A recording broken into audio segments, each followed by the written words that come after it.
വല്ലാത്തൊരു പ്രണയമായിരുന്നു ഞങ്ങളുടേത്.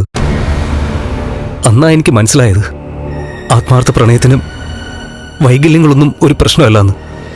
ആ കുട്ടി ഇപ്പൊ എവിടെയുണ്ട്? അവിടെ അവിടെ എവിടെയെങ്കിലും കാണുമായിരിക്കും.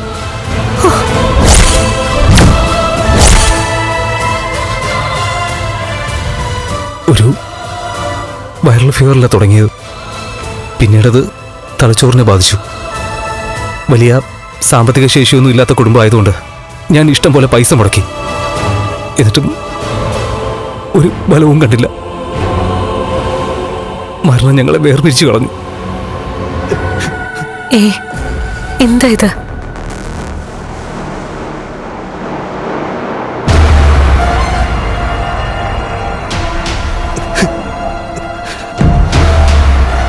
വാ, വന്ന് വണ്ടി കയറ.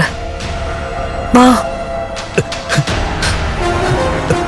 അതിനുശേഷം പിന്നെ അച്ഛനും അമ്മയും ഒരുപാട് നിർബന്ധിച്ചിട്ടും ഒരു വിവാഹത്തെപ്പറ്റി ഞാൻ ചിന്തിച്ചിട്ടില്ല മാഡം. ഇന്നും അവളുടെ ഓർമ്മയിലാണ് ഞാൻ കഴിയുന്നത്. അതുകൊണ്ട് വൈകല്യമുള്ളവരെ കാണുമ്പോൾ, പ്രത്യേകിച്ചും അരയ്ക്ക് താഴോട്ട് തളർന്നവരെ കാണുമ്പോൾ എനിക്ക് സങ്കടം കൂടും.